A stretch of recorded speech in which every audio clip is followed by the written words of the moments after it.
Hello students, welcome back. आज हम एक नया टॉपिक डिस्कस करेंगे जिसका नाम है हाइड्रोलाइसिस ऑफ साल्ट। तो सबसे पहले समझते हैं कि हाइड्रोलाइसिस का मीनिंग क्या है। हाइड्रोलाइसिस का मीनिंग क्या है, जैसे कि फॉर एग्जाम्पल के माध्यम से समझने की कोशिश करते हैं। Let us take a salt, for example NaCl, एक आपका साल्ट है। जब भी साल्ट की रिएक्शन जब आप वाटर के साथ करवाते हो, साल्ट की रिएक्शन आप वाटर के साथ करवाते हो, तो आपको पता है कि एसिड और बेस का फॉर्मेशन होता है। ये एक एसिड बेस रिएक्शन होती है। यहाँ से किसका फॉर्मेशन होता है? एक तो HCl का और एक NaOH का। HCl का और NaOH का क्या होता है जी? फॉर्मेशन। यानी कि जब भी कोई साल्ट रिएक्ट करेगा वाटर के साथ तो एसिड और बेस का फॉर्मेशन होगा, और इसी रिएक्शन को बोलते हैं हाइड्रोलाइसिस रिएक्शन। यानी कि हाइड्रोलाइसिस एक प्रोसेस है। हाइड्रोलाइसिस क्या है? एक प्रोसेस है। A process in which water react with in which water react with salt to form an acid and a base। यह एक ऐसा प्रोसेस है जिसमें जो वाटर है वो रिएक्ट करता है साल्ट, जैसे कि आप देख सकते हैं, और किसका फॉर्मेशन करता है? एसिड और बेस का। ठीक है, तो इस प्रोसेस को बोलते हैं हाइड्रोलाइसिस, और इस रिएक्शन को बोलते हैं हाइड्रोलाइसिस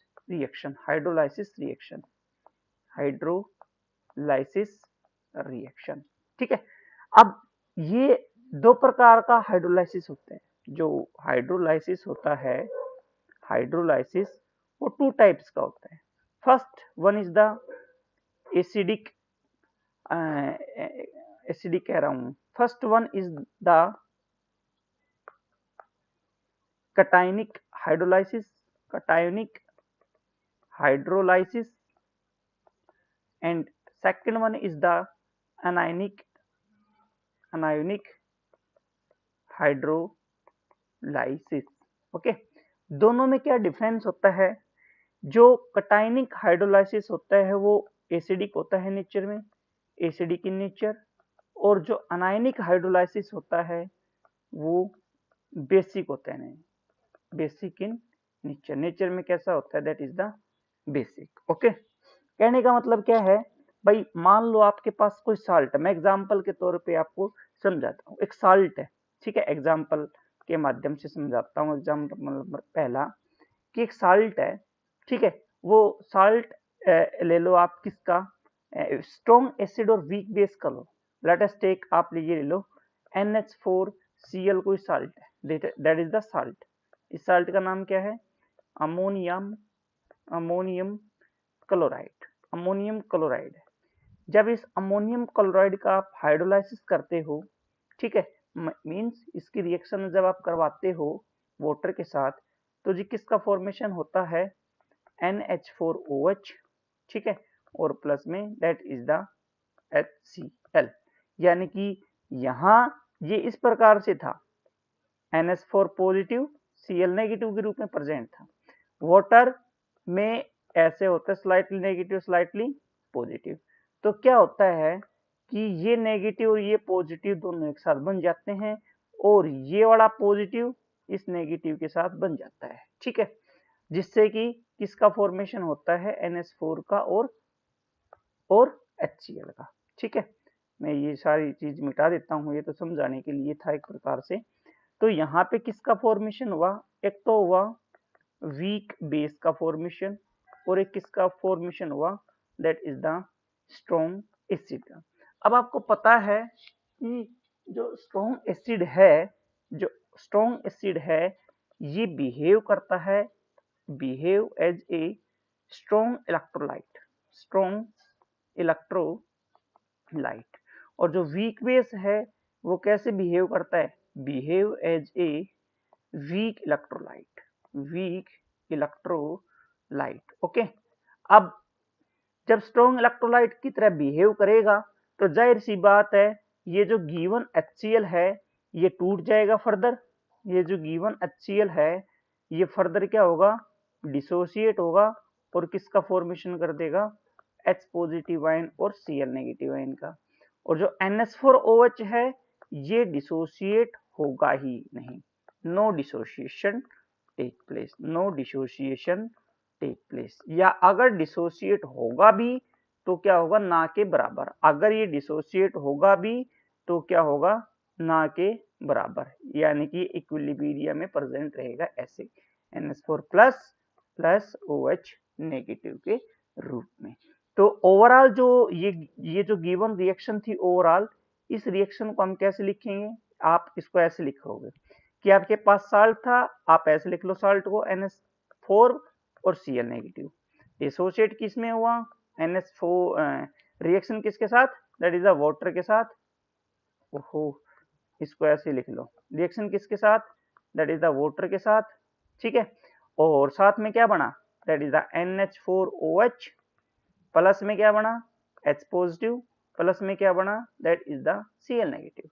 अब both side Cl negative cancel out हो जाएगा, तो ये जो ओवरऑल रिएक्शन बचेगी क्या बचेगी, दैट इज द कोई कटायन जो है वो वाटर के साथ रिएक्ट करेगा और किसका फॉर्मेशन करेगा, NH4OH प्लस H पॉजिटिव। तो आप यहां से देख सकते हैं कि कटायन का क्या कर रहे हैं हम, हाइड्रोलाइसिस कर रहे हैं। इसलिए इस रिएक्शन को हमने क्या नाम दिया, that is the cationic hydrolysis. और क्या है, एसिडिक नेचर। एसिडिक नेचर में क्यों है, क्योंकि यहाँ पे H पॉजिटिव आयन की कंसंट्रेशन प्रोड्यूस हो रही है। ठीक है, सिमिलर वे में आप अनायनिक हाइड्रोलाइसिस का एग्जांपल दे सकते हैं। Let us take example number 2। आपके पास एक एसिड है, लेट अस टेक, वो एसिड क्या है, that is the sodium acetate है। ठीक है, क्या है, that is the sodium acetate. एक इलेक्ट्रोलाइट है, ये किस रूप में प्रेजेंट रहेगा, CH3COH negative plus Na positive के रूप में। ठीक है, क्या बनेगा, जब हम इसका हाइड्रोलाइसिस करवाएंगे तो क्या बनेगा, किसका फॉर्मेशन होगा वो देखते हैं। जब इसका हाइड्रोलाइसिस करवाएंगे तो क्या बनेगा, एक तो बनेगा acid, that is the this, जो कि क्या होता है एक वीक इलेक्ट्रोलाइट या वीक एसिड का फॉर्मेशन, प्लस साथ में क्या बनेगा, दैट इज द NaOH, जो कि क्या होता है एक स्ट्रॉन्ग बेस। अब ये स्ट्रॉन्ग बेस क्या होगा, फर्दर ब्रेक होगा, आप लोगों को पता है, क्योंकि बेस क्या, स्ट्रॉन्ग बेस बिहेव कैसे करेगा, this will be the behave, this will be the behave as a strong electrolyte, so it will be dissociate into Na positive plus OH negative। ठीक है, but this will जो है वो do not dissociate, ये जो है but this will do not dissociate, do not dissociate। ऐसा क्यों, क्योंकि ये वीक इलेक्ट्रोलाइट, अगर डिसोसिएट होगा भी तो ना के बराबर क्या होगा, डिसोसिएट। ओके, तो यहाँ पे किसका फॉर्मेशन होगा, दैट इज द, जब this acetate ion Na positive के साथ रिएक्शन करेगा तो एक तो वीक एसिड बना और स्ट्रॉन्ग बेस। स्ट्रॉन्ग बेस को आप ऐसे लिख सकते हो, that is the Na positive plus OH negative. अब बोथ साइड Na पॉजिटिव है, खत्म कर दो, कैंसिल आउट हो जाएगा। तो जो आपकी रिएक्शन बचेगी, ओवरऑल जो रिएक्शन बचेगी वो क्या बनेगी, CH3COO negative plus water change into acid plus OH negative. OH negative के कारण ये जो हाइड्रोलाइसिस है कंप्लीटली क्या है, बेसिक है नेचर में, और साथ में अनायन का क्या हो रहा है यहाँ पे, हाइड्रोलाइसिस। इसलिए इस टाइप की रिएक्शन को आपने क्या नाम दिया, that is the anionic hydrolysis, जो कि बेसिक में है नेचर में। तो यहाँ पे आप एक बात लिख सकते हो कि अनायनिक हाइड्रोलाइसिस कब होगा, जब कोई वीक साल्ट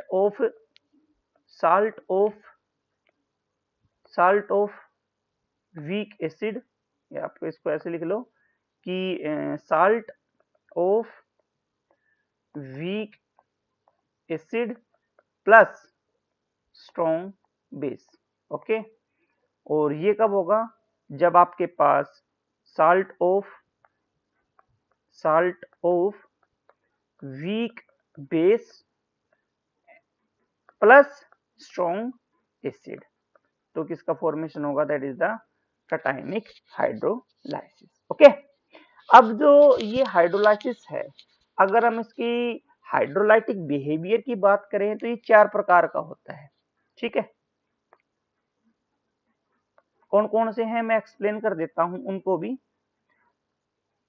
सबसे पहला है ये डिपेंडिंग अपॉन देयर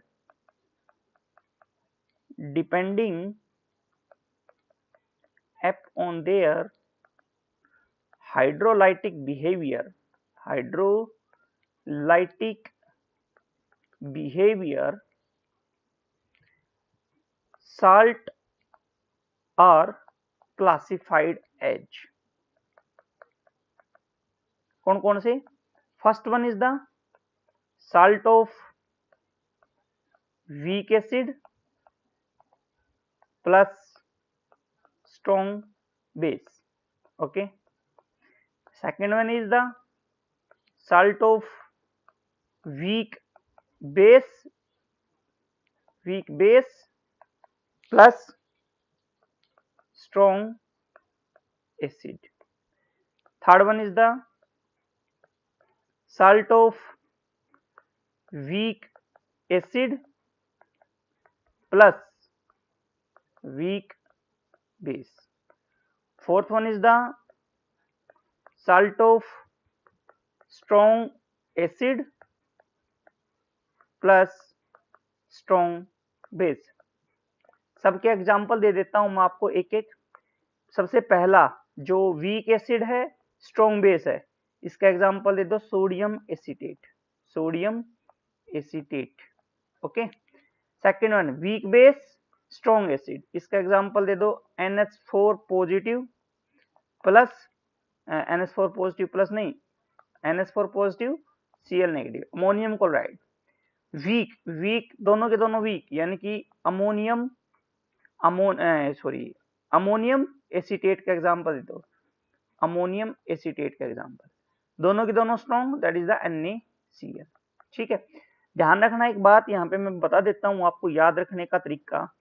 अगर आपके पास वीक एसिड है तो उसके रेस्पेक्ट में जो कॉन्जुगेट बेस रहेगा वो क्या रहेगा, एक अनायन रहेगा, which one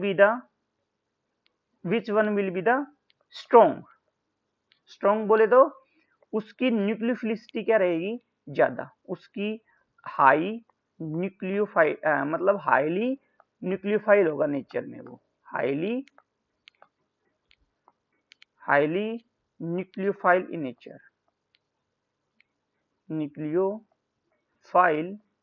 इन नेचर, और जो कि क्या रहेगा, वेरी स्टेबल, जो कि क्या रहेगा, स्टेबल। ठीक है, तो आपको वीक एसिड है तो कॉन्जुगेट बेस स्टेबल लेना पड़ेगा। जैसे आपने वीक एसिड है तो आपने स्टेबल ले लिया। अब ये क्या है, एस्टेटाइन स्टेबल है। कैसे, जैसे एस्टेटाइन की स्ट्रक्चर कुछ इस प्रकार से रहती है, तो ये ड्यू टू रेजोनेंस में क्या होता है, स्टेबल रहता है ऐसे। ठीक है, रेजोनेंस के थ्रू ये चीज क्या रहती है, स्टेबल। बट आप स्ट्रॉन्ग एसिड लोगे तो जो कॉन्जुगेट बेस आएगा वो क्या मिलेगा आपको, अनस्टेबल मिलेगा। फॉर एग्जांपल जैसे आपने Cl नेगेटिव ले लिया, अब Cl नेगेटिव एग्जिस्ट तो करता है बट अनस्टेबल होता है, ये स्टेबल नहीं होता। ठीक है, सिमिलर वे में बेस के साथ ऐसा है। तो इन सभी केसेस में आपको 3 चीज ड्राइव करनी है। पहला जो निकालना है that is the hydrolysis constant की वैल्यू फाइंड आउट करनी है। Second one is the find out करना है that is the degree of hydrolysis,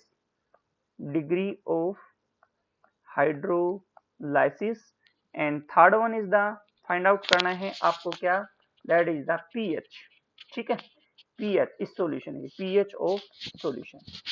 ठीक है, तीनों को बारी बारी से पहले समझ लेते हैं, उसके बाद कैलकुलेट करके दिखाऊंगा कि क्या होता है। फॉर एग्जांपल हाइड्रोलाइसिस कांस्टेंट को यदि हम समझे तो देखो, कोई भी आप एग्जांपल ले लो जिसमें हाइड्रोलाइसिस हो रहा हो। For example let is the Ba कोई साल्ट है, इसका वाटर के साथ रिएक्शन हो रहा है, किस में टूट रहा है, ये that is the BOH plus AH में टूट रहा है।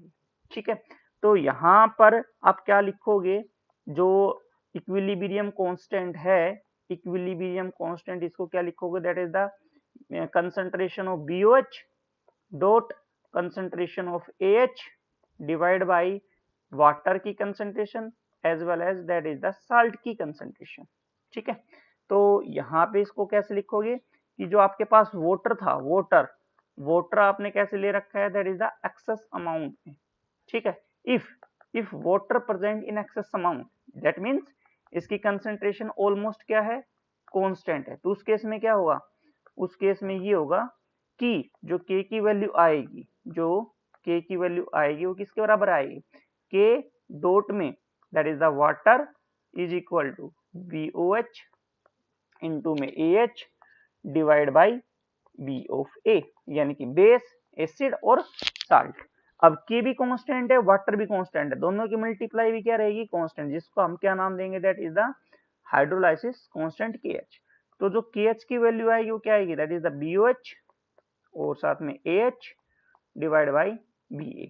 ये फॉर्मूला होता है अपने पास KH की वैल्यू फाइंड आउट करने का। अब क्वेश्चन आया डिग्री ऑफ हाइड्रोलाइसिस, अब इसको भी समझ लेते हैं। फॉर एग्जांपल यही रिएक्शन थी, आपके पास कोई साल्ट था, साल्ट का हाइड्रोलाइसिस करवाया, क्या बना, दैट इज द BOH का फॉर्मेशन प्लस AH का फॉर्मेशन हुआ या HA का फॉर्मेशन हुआ। T बराबर 0 पे इसकी कंसंट्रेशन तो हाईली एक्सेस में ले रहे हैं तो ऑलमोस्ट कांस्टेंट है, ये मान लो x है, ये अभी तक फॉर्म्ड हुए नहीं है क्योंकि टाइम क्या है, इनिशियल टाइम t बराबर 0, t बराबर t टाइम भी क्या होगा, इसका कुछ पोर्शन क्या होगा, डिसोशिएट हो जाएगा। डिसोशिएट मतलब डिसोशिएट होकर वाटर के साथ क्या कर जाएगा, रिएक्ट कर जाएगा। मान लो 10 मॉलिक्यूल थे स्टार्टिंग में, 10 मॉलिक्यूल में से 5 मॉलिक्यूल वाटर के साथ रिएक्ट कर गए, किसका फॉर्मेशन हुआ, 5 मॉलिक्यूल बेस, 5 मॉलिक्यूल एसिड का फॉर्मेशन होगा, तो रिमेनिंग कितना रहेगा, दैट इज द 5। ओके, यानी कि कितने ऐसे मॉलिक्यूल हैं साल्ट के जिनका हाइड्रोलाइसिस हो चुका है या जिन्होंने वाटर के साथ रिएक्शन शो कर दी है, वो हमें लिखनी है। लेट अस टेक भाई, यहाँ पे जो है कितना फॉर्मेशन हो गया, अल्फा इंटू एक्स, तो ये भी क्या होगा, अल्फा इंटू एक्स का फॉर्मेशन होगा। जहां पे अल्फा क्या है उसको समझना जरूरी है। अल्फा को मैं नाम दे रहा हूं डिग्री ऑफ हाइड्रोलाइसिस, जो कि क्या है, फ्रैक्शन है, that is the fraction of that molecules which are dissociate,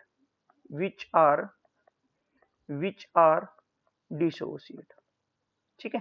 for example जैसे अभी अभी कहा कि अपने पास कितने मॉलिक्यूल थे, इन दिस के स्टार्टिंग में 10 थे, ये 10 थे, ये बने नहीं थे, उसके बाद क्या हुआ भाई, ये 5 रह गए, 5 ये डिसोशिएट होके वाटर के साथ रिएक्शन शो करके 5 मॉलिक्यूल तो BOH दे दिया और 5 मॉलिक्यूल क्या दे दिया, दैट इज द AH। ये पहले 10 थे, ये 0 थे, ये 0 थे, ये 5 रह गए, ये 5 रह गए, ये 5 रह गए, तो अल्फा की वैल्यू क्या आएगी, दैट इज द 5/10, बोले तो कितना आंसर आएगा, 0.5 दूनी 2 यानी कि 50%। ये 10, ये 0, ये 0, ये जो है यहाँ पे 5, यहाँ 5, यहाँ 5/10 बोले तो 1/2 यानी कि 0.5। ये आपका क्या है, फ्रैक्शन। इस फ्रैक्शन को कैसे निकालोगे, 0.5 को मल्टीप्लाई कर दो 10 से, इनिशियल से, तो आंसर कितना निकलेगा, 5। इनिशियल था, अल्फा से मल्टीप्लाई करवाया, आंसर कितना है, 5। यही हम लोगों ने यहाँ पे लिखा है। तो यहाँ पे क्या होगा, x अल्फा इंटू एक्स, तो ये बच कितना जाएगा, x इंटू 1 माइनस अल्फा बच गया। ठीक है, तो यहाँ से K ऑफ H की वैल्यू कैसे निकलेगी, K of H that is the BOH की कंसेंट्रेशन और AH की कंसेंट्रेशन डिवाइड बाय BA की कंसेंट्रेशन, बोले तो x into alpha dot x into alpha divide by x 1 minus alpha into में x से x कैंसिल, आंसर क्या है, x alpha square 1 minus alpha. Okay, that is the KH की value क्या है आपकी, KH की वैल्यू आई है x alpha square upon 1 minus alpha. अगर यहाँ पे आप कंडीशन लेते हो कि alpha is very very less than to 1, यानी कि जो डिसोसिएशन, जो हाइड्रोलाइसिस हो रहा है वो नेग्लिजिबल हो रहा है, क्या ले रहे हो आप कंडीशन, यहाँ पे कंडीशन क्या ले रहे हो कि hydrolysis lysis of salt can be negligible।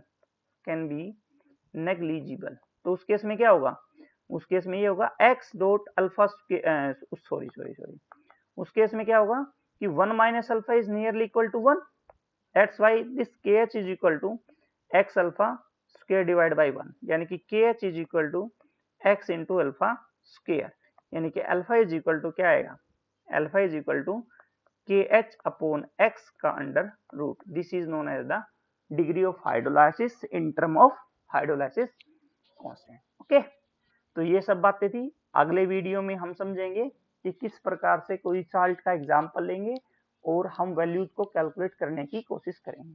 Okay, thanks a lot.